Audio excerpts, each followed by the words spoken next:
नमस्कार दोस्तों, स्वागत है आप सभी का। दोस्तों, एचएसएससी सीईटी भर्ती से संबंधित एक बहुत बड़ी सच्चाई है जिसको जानना बहुत ज़रूरी है। और सरासर हो रही है धांधली और इसके ऊपर कोई भी नहीं बोल रहा है। और अगर ये काम नहीं हुआ तो किसी को नौकरी नहीं मिलेगी। क्यों नहीं मिलेगी, कौन सी बड़ी सच्चाई है, यदि आप कंप्लीट डिटेल जानना चाहते हैं तो वीडियो को लास्ट तक ज़रूर देखें। और इसके अलावा एक गुड न्यूज़ भी आई है, वो भी हम डिस्कस करेंगे। तो सारी चीज़ें एक एक करके इस वीडियो में डिस्कस करने वाले हैं। इससे पहले यदि आप इस चैनल पर नए हैं तो चैनल को सब्सक्राइब ज़रूर करें और इस वीडियो को लाइक भी ज़रूर करें। तो चलिए दोस्तों, शुरू कर लेते हैं आज की वीडियो। सबसे पहले हम डिस्कस करेंगे जो ग्रुप 56 का एग्ज़ाम हुआ है जिसमें 41 क्वेश्चन रिपीट हुए हैं। अब जो बीजेपी के कुछ नेता है, मंत्री है, उन्होंने बोला है कि ये कोई बड़ी बात नहीं है।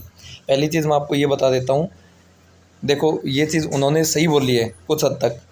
और क्यों बोली है, इससे पहले मैं आपको एक चीज़ ये भी बताना चाहूँगा, इन चीज़ों में सुधार क्यों नहीं हो रहा है। सुधार इसलिए नहीं हो रहा है, यदि कोई साथी इसके ऊपर आवाज़ उठाने की कोशिश करता है तो उसके ऊपर लोग नेगेटिव कमेंट करना शुरू कर देते हैं कि आप तो कांग्रेस को सपोर्ट कर रहे हो, आप इसके बीजेपी के विरोधी हो।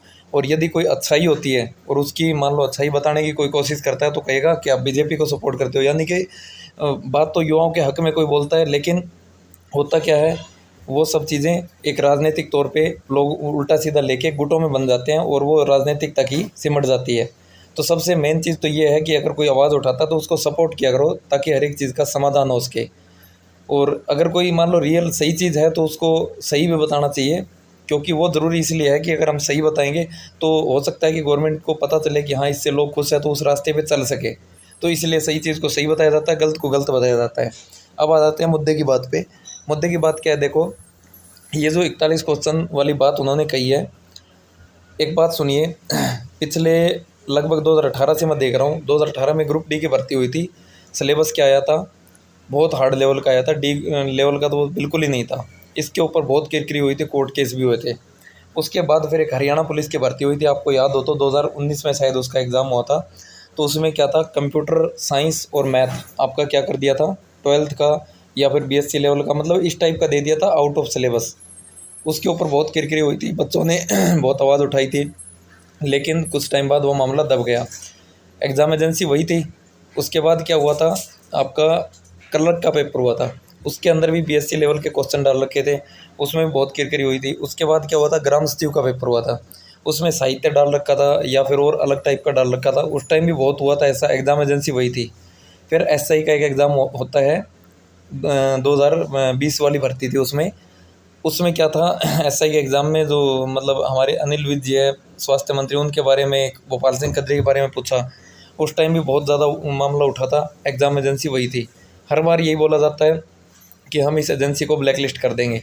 उसके बाद और मैं बता देता हूँ, एक चीज़ ही नहीं है। उसके बाद क्या था, हरियाणा पुलिस का एग्ज़ाम जो कैंसिल हुआ था पिछले साल अगस्त में, 7-8 अगस्त को। उसमें क्या था, पूरा एग्रीकल्चर डाल दिया था 20-30 नंबर का। उस टाइम भी यही बोला गया था कि एग्ज़ाम एजेंसी के ऊपर एक्शन लेंगे। फिर क्या हुआ था, फीमेल कांस्टेबल का एग्ज़ाम हुआ था, उसमें क्या था, हिंदी और इंग्लिश गायब भी कर दी थी। उसके बाद क्या होता है, मेल कांस्टेबल का जो मतलब मेन एग्ज़ाम हुआ था, उसमें भी ऐसे ही कर दिया था। हार्ड लेवल जैसे इकोनॉमिक्स वगैरह ऐसी चीज़ें डाल दी थी, वर्ड जीके डाल दी थी, इस टाइप से। मतलब आप देख रहे हो 2018 से लेके अब तक जो भी एग्ज़ाम हुए हैं सब में कुछ ना कुछ भसड़ या गड़बड़ देखने को मिली है। और हर बार क्या होता है, मुद्दा उठता है, एचएससी या चेयरमैन साहब ये बोल देते हैं कि हम एग्ज़ाम एजेंसी है उसको ब्लैक लिस्ट कर देंगे। अभी मैंने आपको 10 से 12 तो ऐसे एग्ज़ाम गिनवा दिए हैं। यदि ब्लैक लिस्ट कर की होती तो क्या ऐसा तो है नहीं कि सारी एजेंसी एचएसएससी को ही मिल रही है। बीच में एनटीए का एग्ज़ाम हुआ था, वो सही हो गया था। अगर हम बात करें कि एग्ज़ामिनर की या मान लो किसी तरीके की बात करें, एनटीए के में भी इतनी भीड़ थी, उसमें एग्ज़ाम बिल्कुल सही हो गया था, सीईटी का हुआ था। उसके अलावा बता दो कोई सा भी एग्ज़ाम सही तरीके से हुआ तो। जब पता है कि एग्ज़ाम एजेंसी या एग्ज़ामिनर है सही एग्ज़ाम नहीं बना रहा है तो उसको हम बदल क्यों नहीं सकते। तुरंत में नहीं बदल सकते, कोई बात नहीं है। 2018 से अब तक लगभग 4 से 5 साल हो गए, हर बार गवर्नमेंट की किरकिरी हो रही है, चेयरमैन साहब की, कमीशन की, हर एक चीज़ों की तू मैं हो रही है, लेकिन उसका कोई बदलाव नहीं हो रहा है। और इसका सबसे बड़ा कारण मैं आपको बता देता हूँ क्या होता है। उसका कारण यह है कि जो अब पैसे का लेन देन, रिश्वतखोरी बाहर बंद हो चुकी है। लेकिन ये चीज़ गवर्नमेंट के लेवल पे या फिर चेयरमैन साहब के लेवल पे हो सकता है कि वो उनकी मतलब गलत दिशा ना हो, उनकी मंशा बिल्कुल सही हो सकती है, लेकिन क्या है कि अंदर लोग भी ऐसा कर सकते हैं। एक आइडिया की बात है, मतलब एक सोचने की बात है, सीधा सीधा ये बोल देते होंगे कि इस सब्जेक्ट को इस लेवल तक की तैयारी कर लो, यही चीज़ें पूछेंगे। अब बाकी चीज़ें होती है वो नॉर्मल दी जाती है, जैसे हरियाणा जी के है, और ये चीज़ें सबको पता होती है। मान लो जैसे एग्रीकल्चर आई थी हरियाणा पुलिस में, कोई नहीं पढ़ के गया था। अगर जो डायरेक्ट मान लो अभी इतना भी फुल प्रूफ तैयार कर रखा है कि डायरेक्ट किसी को पेपर भी नहीं दे सकते, तो मान लो इस टाइप की चीज़ें कर देते होंगे, जिससे क्या है कि डायरेक्ट लीक भी नहीं करेंगे और जिसको सेलेक्ट करवाना वो सेलेक्ट भी हो जाएगा।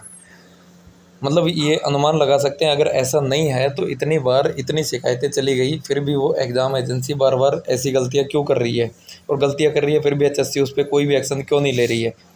आप अपनी राय कमेंट बॉक्स में ज़रूर दें, और इस वीडियो को ज़्यादा से ज़्यादा शेयर ज़रूर करें, ताकि ये बात चेयरमैन साहब तक भी पहुंच सके और उनको पता लग सके, ताकि ये जो मेहनत करने वाले युवा है उनका भविष्य अंधकार में ना जाए। आप अपनी राय ज़रूर बताएं और वीडियो को लाइक और चैनल को सब्सक्राइब ज़रूर करें।